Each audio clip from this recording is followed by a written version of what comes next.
Welcome to రాజనీతి. భారత్ పాకిస్తాన్ దేశాల మధ్య దాడులు ప్రతిదాడులు మొదలైన తర్వాత ఈ కరాచీ బేకరీ మీద కొంతమంది బీజేపీ కార్యకర్తలు, హిందుత్వవాదులు ఈ అవుట్లెట్ల మీద దాడులు చేస్తున్నారు. కరాచీ బేకరీ షాపుల మీద దాడులు చేస్తున్నారు. హైదరాబాద్ లో, విశాఖపట్నంలో, శంషాబాద్ లో ఇట్లా చాలా చోట్ల దాడి చేశారు. దాడి చేయటం, షాప్ లోపలికి వెళ్ళి కర్రలతో ఆ బోర్డులన్నీ కొట్టేయటం, ఇలాంటి పనులన్నీ చేశారు. కరాచీ బేకరీ పేరు మార్చాలని డిమాండ్ చేశారు. గతంలో ఇండియా పాకిస్తాన్ మధ్య చాలా సార్లు గొడవలైనవి, యుద్ధాలు జరిగినాయి. కానీ ఎప్పుడు కూడా కరాచీ బేకరీ మీదకి వెళ్ళలేదు. దాని గురించి ఎవరు పట్టించుకోలేదు కూడా. కానీ ఈసారి ఆ సంస్థను టార్గెట్ చేశారు. టార్గెట్ చేసింది కూడా జాతీయవాదులు అని చెప్పుకునే బీజేపీ కార్యకర్తలు, బీజేపీ సింపథైజర్స్. పోనీ వాళ్ళు ఏమన్నా ముస్లింసా అంటే వాళ్ళు ముస్లింస్ కాదు, వాళ్ళు హిందువులే. కరాచీ బేకరీ యాజమాన్యం హిందువులే. దేశ విభజన సమయంలో 1947లో స్వాతంత్రం వచ్చింది, 2 దేశాలు ఏర్పడినాయి. విభజన సమయంలో చాలా మంది పాకిస్తాన్ లో ఉన్న హిందువులు భారతదేశానికి వలస వచ్చారు. అలా వలస వచ్చిన ఫ్యామిలీయే ఈ కరాచీ బేకరీ ఫ్యామిలీ. వాళ్ళ సొంత రాష్ట్రం సింధ్, పాకిస్తాన్ లో సింధ్ రాష్ట్రం. సింధ్ రాష్ట్రంలో కరాచీ సిటీలో వాళ్ళు ఉండేవాళ్ళు. అక్కడి నుంచి ఖాన్ చంద్ రామ్నాని అనే ఆయన తన 3-4 పిల్లలను తీసుకుని ఫ్యామిలీతో సహా హైదరాబాద్ కు వచ్చాడు. 1953లో మొజాంజాహి మార్కెట్ దగ్గర ఈ కరాచీ బేకరీ షాప్ ను ప్రారంభించాడు. విభజన సమయంలో కరాచీలో ఉన్న చిన్న వ్యాపారాన్ని, ఆస్తుల్ని అన్నింటిని వదిలేసుకుని కుటుంబంతో సహా హైదరాబాద్ వచ్చాడు. అక్కడి నుంచి ఆయన తీసుకొచ్చింది ఏం లేదు, తన కుటుంబాన్ని, కరాచీతో ఆయనకున్న జ్ఞాపకాలని తీసుకుని వచ్చాడు. ఆస్తిపాస్తులని తీసుకురాలేకపోయాడు. ఇక్కడికి వచ్చాక తనకు తెలిసిన బేకరీ వ్యాపారాన్ని ప్రారంభించాడు. బేకరీ షాప్ పెట్టుకున్నాడు. కరాచీ నుంచి వచ్చాడు కాబట్టి ఆ జ్ఞాపకాలు సజీవంగా ఉండేలాగా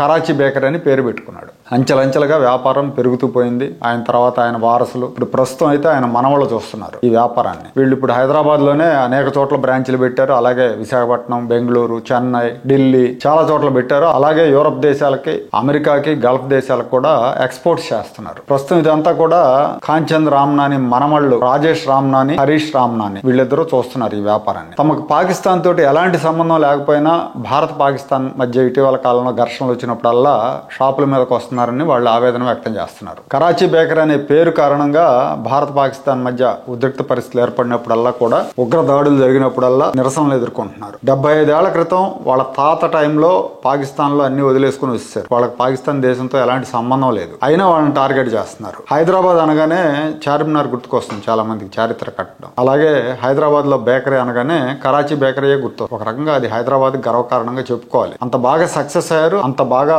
ఫేమస్ అయింది కరాచీ బేకరీ. అయితే వీళ్ళంతా కూడా, ఈ హిందుత్వవాదులంతా కూడా మాటిమాటికి శంషాబాద్ లో కూడా వెళ్ళి దాడి చేశారు. మొజాంజాహి మార్కెట్ దగ్గర దాడి చేశారు. విశాఖపట్నంలో దాడి చేశారు. పోనీ ఈ హిందుత్వవాదులు ఆయన ఏదో ముస్లిమో, క్రిస్టియన్ అయి దాడి చేస్తున్నారంటే అది కాదు. ఆయన సింధీ అంటే సింధీ రాష్ట్రంలో హిందూ ఆయన. వీళ్ళు మనవాళ్ళు ఏమంటారంటే, మేము అక్కడి నుంచి వచ్చి 72 సంవత్సరాలు అవుతుంది, మాకు అక్కడేమి సంబంధాలు కూడా లేవు పాకిస్తాన్ తో, మాకు సంబంధాలన్నీ కూడా ఇక్కడే హైదరాబాద్ తోనే ఉన్నాయి, సంబంధ బాంధవ్యాలన్నీ కూడా. కొన్ని రోజులుగా నిరసనకారులు హైదరాబాద్ లో మిగతా చోట్ల మా అవుట్లెట్ల మీద జాతీయ పతాకాన్ని ఉంచడం, బోర్డులు పగలగొట్టడం, దాడులు చేయడం చేస్తున్నారు. మేము హైదరాబాదీలో, మాకు మద్దతు ఇవ్వండి, మాకు మద్దతు ఇవ్వాలని ప్రజలను కోరుతున్నాం. అలాగే ముఖ్యమంత్రి రేవంత్ రెడ్డి గారిని కోరుతున్నాం. మేము ఈ కరాచీ బేకరీ అనే పేరు మార్చుకోదలుచుకోలేదని కూడా వాళ్ళు చెప్తున్నారు. నిజంగా వాళ్ళని అభినందించాలి. ఎందుకంటే చాలా మంది వ్యాపారాల్లో ఉన్నవాళ్ళు ఏదైనా గొడవలు వచ్చినప్పుడు ఎందుకు వచ్చిన గొడవలు పేరు మార్చేసుకుంటే పోలే అనుకుంటారు. కానీ వీళ్ళు మూలాలను మర్చిపోలేదు, కరాచీతో వాళ్ళకున్న అనుబంధాన్ని మర్చిపోలేదు. పైగా వాళ్ళ బ్రాండ్ నేమ్ సక్సెస్ అయిన బ్రాండ్ అది. ఆ నేమ్ దాన్ని మార్చుకోవడానికి వాళ్ళు ఇష్టపడారు, గట్టిగా నిలబడ్డారు ఆ విషయంలో. ఇక్కడ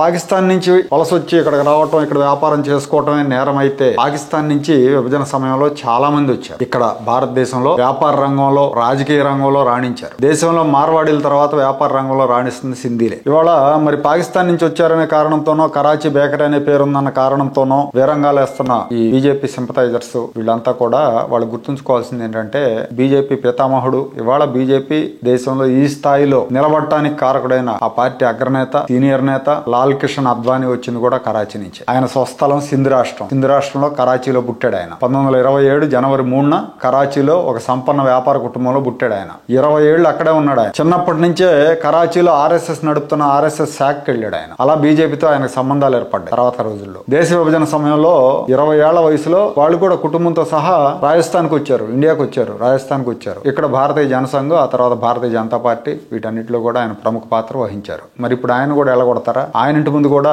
నిరసన ప్రదర్శనలు చేస్తారా? ఇక మన్మోహన్ సింగ్ మన ప్రధానమంత్రిగా 2 సార్లు చేశారు. ఆయన కూడా ఉమ్మడి పంజాబ్ రాష్ట్రంలో చక్వాల్ అనే జిల్లాలో పుట్టాడు. యాక్చువల్గా ఇప్పుడు ఆ ప్రాంతం మొత్తం ఆ పంజాబ్ అంతా పాకిస్తాన్ లోనే ఉంది. ఈ దేశంలో చాలా మంది ఉన్నారు సింధీలు. కేఆర్ మల్కాని అని బీజేపీ నాయకుడు వెటరన్ చనిపోయాడు. ఆయన కూడా సింధీనే, అక్కడి నుంచి వచ్చినాడే. అద్వానీ, ఆస్రానీ, మల్కానీ, జత్వానీ, లల్వానీ, గుర్నానీ ఇలాంటి ఇంటి పేర్లు ఉన్న వాళ్ళందరూ, చివరిలో నీ అనే ఇంటి పేర్లు ఉన్న వాళ్ళందరూ కూడా సింధీలే. వీళ్ళంతా కూడా విభజన సమయంలో ఇండియాకు వచ్చారు. ఇక్కడికి వచ్చి వివిధ రాష్ట్రాల్లో స్థిరపడ్డారు. ఎక్కువ మంది నార్త్ వెస్ట్ స్టేట్స్ లో ఉన్నారు. జాతీయ జెండాలు పట్టుకొని ఇలాంటి వాళ్ళ మీద దాడులకు వెళ్ళటం అనేది నిజంగా సిగ్గుచేటు.